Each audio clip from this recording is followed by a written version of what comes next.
नमस्कार, आपण पाहत आहात न्यूज यात्रा. मी संजय वरकड. आपण आज चर्चा करणार आहोत अत्यंत वेगळ्या विषयावर. महाराष्ट्रामध्ये विरोधी पक्ष निवडणूक आयोगावर ताशेरे ओढत आहे, परंतु मागच्या काही वर्षामध्ये आपण जर बघितलं, विशेषतः हे सरकार सत्तेवर आल्यापासून विरोधी पक्षापेक्षा सत्तेतील काही आमदार आणि काही प्रमुख पदाधिकारी हे सरकारच्या विरोधातल्या भूमिका घेत आहेत. आणि त्यामुळं मुख्यमंत्री देवेंद्र फडणवीस अडचणीत येतात की नाही हा नंतरचा मुद्दा. पण विरोधकांपेक्षा सुद्धा आक्रमक पवित्रा काही प्रकरणामध्ये सत्ताधारी पक्षाशी संबंधितच नेते घ्यायला लागलेले आहेत आणि ते एक फार मोठं दुखणं या महायुतीचं झालेलं आहे. आपण आता या सगळ्या विषयाला तोंड फोडलेलं आहे. तर सुरुवात आपल्याला संतोष देशमुखांच्या हत्या प्रकरणापासून करायची आहे. संतोष देशमुखांचं हत्या प्रकरण राज्यभर गाजलं, पण ते गाजलं आणि त्याला चव्हाट्यावर आणण्याचं काम केलं ते सुरेश धस यांनी. भारतीय जनता पक्षाने त्यांना काही समज दिली का? संतोष देशमुखांच्या प्रकरणामध्ये सुरेश देशमुख आज ना उद्या नरमाईची भूमिका घेतील असं वारंवार सांगितलं गेलं, पण सुरेश धस शेवटपर्यंत मागे हटले नाही. जोपर्यंत धनंजय मुंडेंची आणि त्यांची भेट झाल्याची बातमी बाहेर आली नाही तोपर्यंत सुरेश धस हे अत्यंत आक्रमकपणे माध्यमांसमोर संतोष देशमुख प्रकरणामध्ये पुढे आले आणि त्यांनी हे प्रकरण अक्षरशः रान उठवून त्यांनी या प्रकरणाला न्याय देण्यासाठी वाचा फोडली. आता आपण एक एक प्रकरणाचा जेव्हा उलगडा करत आहोत, राजकीय प्रकरण तर याच्यामध्ये घेणारच आहोत आपण. पण आता नुकतंच जे पुण्यामध्ये गाजत आहे, केंद्रीय राज्यमंत्री मुरलीधर मोहोळ यांच्याविषयी आणि यांच्या भ्रष्टाचाराविषयी एकनाथ शिंदे यांच्या पक्षामध्ये प्रवेश केलेले रवींद्र धंगेकर जे माजी आमदार आहेत आणि ज्यांनी पुण्यातल्या या सगळ्या प्रश्नाला वाचा फोडली आणि ते अक्षरशः या सगळ्या प्रश्नावर तुटून पडलेले आहेत. एकनाथ शिंदेंनी या सगळ्या प्रकरणामध्ये त्यांना समज दिल्याच्या बातम्या पण येत आहेत, परंतु धनगेकर कोणत्याही प्रकरणात या सगळ्या विषयांवरती माघार घेण्याच्या तयारीत नाही.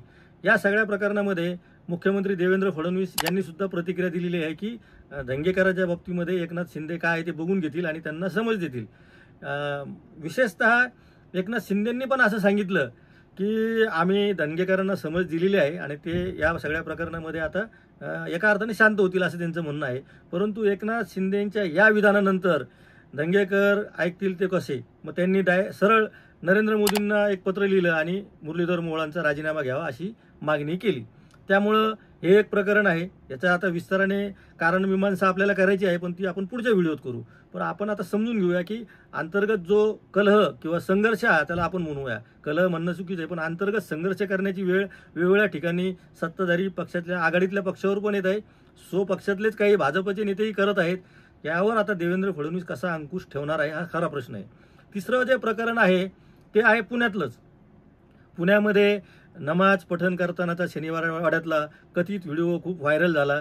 त्यानंतर तिथल्या राज्यसभेच्या खासदार मेधा कुलकर्णींनी यावर आक्षेप घेतला आणि त्यांनी आंदोलन केलं आणि त्यांच्या या आंदोलनाला विरोध करण्यासाठी पुढे आल्या त्या अजित पवार गटाच्या रुपाली ठोंबरे.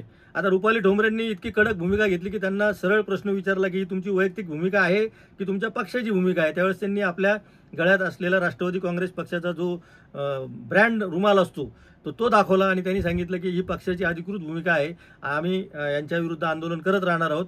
आणि अशा कुठल्याही पद्धतीनं त्यांनी अगदी बुद्धिभ्रष्ट झालेली आहे खासदारांची इथपर्यंत विधान करून एक मोठं आव्हान त्या भाजपसमोर निर्माण केलं.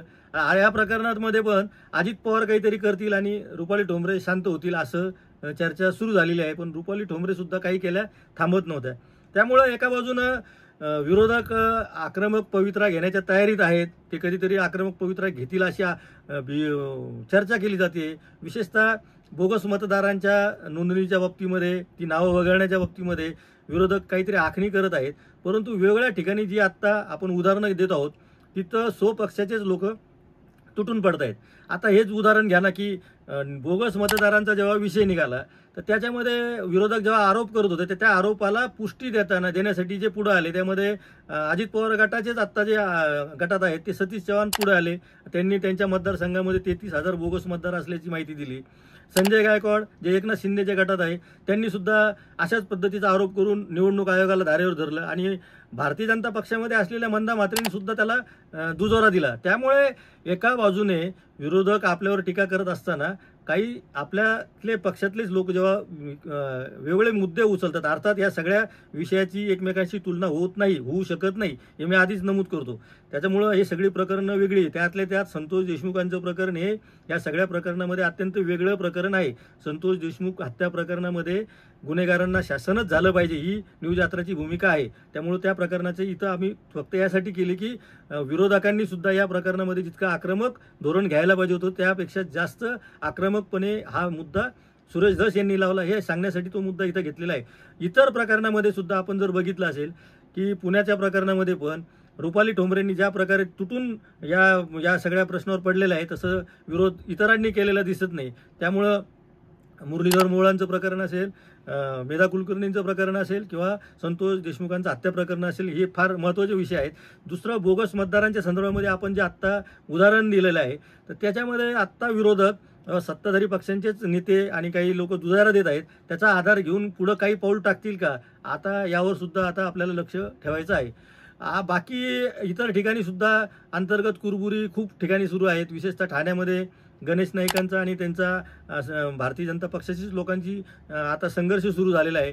त्यामुळं महायुतीमधले दोन पक्षामधले अंतर्गत संघर्ष आणि काही मुद्द्यांवरती त्यांच्यामध्ये असलेला बेबनाव ही देवेंद्र फडणवीस यांच्या समोरची फार मोठी डोकेदुखी झालेली आहे. तिसरा आणि आता चौथा मुद्दा येईल की छगन भुजबळ हे राज्य मंत्रिमंडळामध्ये आहे आणि सातत्याने ते ओबीसीच्या आरक्षणाच्या मुद्द्यावर सरकारला प्रश्न विचारत आहे आणि सरकारने काढलेला GR हा बेकायदेशीर आहे असं सांगतायत. एका बाजूने देवेंद्र फडणवीस असं सांगतायत की आम्ही भुजबळांशी चर्चा केली, त्यांचं समाधान झालेलं आहे आणि भुजबळ असं सांगतात की आमचं कुठल्याही प्रकारचं समाधान झालेलं नाही. देवेंद्र फडणवीसांनी वारंवार सांगितलं की ओबीसीच्या आरक्षणाला धक्का लागणार नाही, पण फडणवीस असं म्हणतात की ओबीसीच्या आरक्षणाला धक्का लागलेला आहे. त्यामुळे तो एक मुद्दा आहे.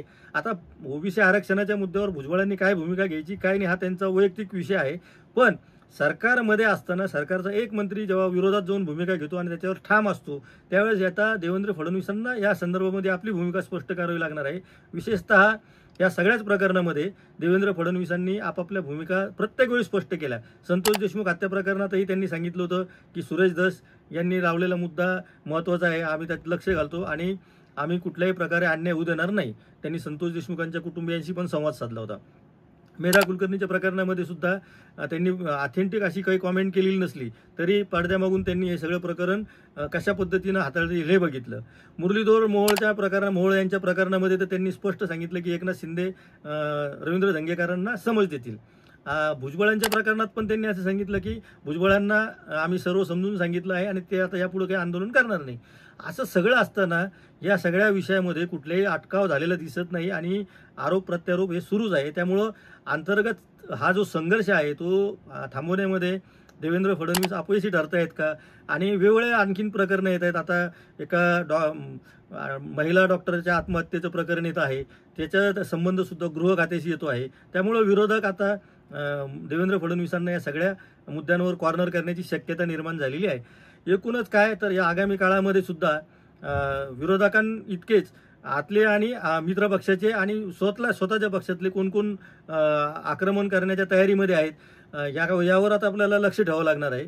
या सगळ्या गडबडीमध्ये आणखीन एक विषय राहून गेला तो म्हणजे पंकजा मुंडेंनी जो कारखाना त्यांचा परळी वैद्यनाथचा विक्रीला काढलेला आहे त्याही कारखान्यावर मध्यंतरी गंडांतर आलं होतं आणि त्यावेळी सुद्धा देवेंद्र फडणवीस काहीतरी मदत करतील अशी अपेक्षा होती. त्यामुळं एका बाजूने हा सुद्धा एक विरोधातलाच मुद्दा होऊ शकतो पुढच्या काळामध्ये, त्याच्यावर आत्ताच भाष्य करता येणार नाही, परंतु 100% यामध्ये काहीतरी राजकारण झालेलं आहे आणि त्याची वाच्यता कधी ना कधीतरी होणार आहे. त्यामुळे हे एक प्रकरण अंतर्गत बाजूनेच पुढे येणार याबद्दल काहीही शंका नाही. अशा सगळ्या भारतीय जनता पक्षाच्या सोबत असलेल्या आणि भारतीय जनता पक्षाच्या आत असलेल्यांचे जे संघर्ष सुरू झालेले आहेत अस्तित्वाचे ते आता जिल्हा परिषदा आणि पंचायत समितीच्या निवडणुकांच्या निमित्ताने आणखीन उफाळून येण्याची शक्यता आहे. ते राजकीय संघर्ष असतील, परंतु वेगवेगळ्या मुद्द्यावर भाजपला कोंडीत पकडण्यासाठी भाजपला कोंडीत पकडण्यासाठी म्हणा किंवा आणखीन कुठल्या कारणासाठी म्हणा, कारण काही का असेना, पण या सगळ्या प्रकरणामध्ये भाजप कोंडीमध्ये पकडला जातो आहे आणि विरोधकांना तर विरोधक म्हणून आपण सांगू शकतो की ते विरोधक आहे, त्यांच्यावर त्यांचं कामच आहे आरोप करणं, पण या मंडळींना तुम्ही काय उत्तर देणार हे सगळ्यात मोठं आव्हान आता देवेंद्र फडणवीसांसमोर आहे आणि ते याला कसं तोंड देतात यावर आपण लक्ष ठेवून राहणार आहोत. तुम्ही पाहत राहा न्यूज यात्रा, हे आहे आपलं चॅनल.